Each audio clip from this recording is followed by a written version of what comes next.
আবতৰীয়া দীপাৱলী উদযাপন ফটকা আতচবাজীৰে স্তব্ধ সোণতলীৰ আকাশ বতাহ। সদ্য বিজয়ী ৰেকিবুদ্দিন আহমেদৰ বিজয় উৎসৱ পালন।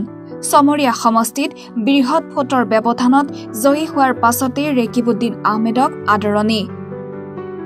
নিশা দক্ষিণ কামৰূপৰ সোণতলীত উপস্থিত হয় ৰেকিবুদ্দিন আহমেদ। কংগ্ৰেছৰ পৰা জয়লাভ কৰি চমৰীয়া সমষ্টিৰ সোণতলীত উপস্থিত হোৱাৰ পাছতে আনন্দিত দলীয় কৰ্মকৰ্তা সমৰ্থকসকল। জয়লাভৰ পিছতে মঙলবাৰে নিশাৰ ভাগতে পত্নীক লগত লৈ ৰেকিবুদ্দিন আহমেদে উপস্থিত হয় চমৰীয়া সমষ্টিত। বিভিন্নজনে ফুলৰ মালা আৰু গামোচাৰে আদৰণি জনায়। আনকি নেতাগৰাকী উপস্থিত হোৱাৰ পাছতে সমৰ্থকসকলে ফটকা আতচবাজী ফুটাই আনন্দ উল্লাস কৰে। এই বিজয় ভাৰতীয় জাতীয় কংগ্ৰেছৰ বিজয়, গৰীব জনসাধাৰণৰ বিজয়, চমৰীয়াবাসীৰ বিজয় বুলিও মন্তব্য কৰে সদ্য বিজয়ী ৰেকিবুদ্দিন আহমেদে। ইফালে চমৰীয়াবাসীক জয়ী কৰোৱাৰ বাবে ধন্যবাদো জ্ঞাপন কৰে বিধায়কগৰাকীয়ে।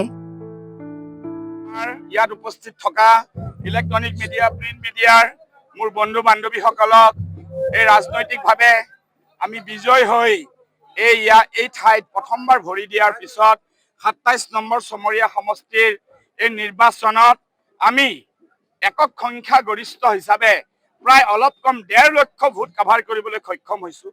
পোনপ্ৰথমবাৰ মই বিধায়ক হৈছোঁ ছয়গাঁও সমষ্টি ৬৪,০০০ ভোটত, দ্বিতীয়বাৰ বিধায়ক হৈছোঁ মই ৭৪,০০০ ভোটত, তৃতীয়বাৰ বিধায়ক হৈছোঁ মই ৯৪,০০০ ভোটত, আৰু চতুৰ্থবাৰ আপোনালোকৰ আশীৰ্বাদত বিধায়ক হ'লো ১.৫ লক্ষ ভোটত। আৰু ৮০,০০০ অলপ কম ৮০,০০০ ভোটৰ ব্যৱধান আছিল। আৰু এইটো ব্যৱধান মই ভাবোঁ জনসাধাৰণৰ অক্ৰান্ত মৰম, আৰু এই মৰম পোৱাৰ লগে লগে জনসাধাৰণৰ দায়িত্ববোধো আমাৰ কাৰণে বাঢ়িলে। আৰু এখেতে মোক সদায় সকীয়াই থাকে অনবৰত।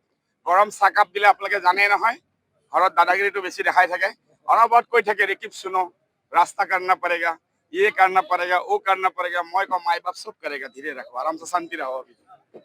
তো এতিয়া গাড়ীত আহোঁতো এইবিলাক কথাই মোক কৈ আছিলে। এইখন এখন আমাৰ সমাজ, আমি এইখন সমাজত আজি আমাৰ ৰাইজে যি অভূতপূৰ্ব মৰম আমাক দিছে, আমাৰ সমান দায়িত্ব ভাৰতীয় জাতীয় কংগ্ৰেছৰ লিডাৰশ্বিপ, আমাৰ ইয়াৰে লিডাৰশ্বিপ, ব্লকৰ বিষয়ববীয়া, মণ্ডলমৰ বিষয়ববীয়া, মোৰ জ্যেষ্ঠ মোৰ পিতৃস্বৰূপসকল, শুভাকাংক্ষীসকল প্ৰত্যেকে ধন্যবাদ জনাইছোঁ। আৰু আজি ইয়াৰ পৰাই সমগ্ৰ অসমৰ আপোনালোকৰ চেনেলৰ প্ৰত্যেকজন শুভাকাংক্ষীলৈ আপোনালোকৰ চেনেলৰ দৰ্শকসকলকো মই অভিনন্দন জনাইছোঁ। সোণতলীৰ পৰা ছানিদুল ইছলামৰ ৰিপৰ্ট, এনি ভাৰত 24।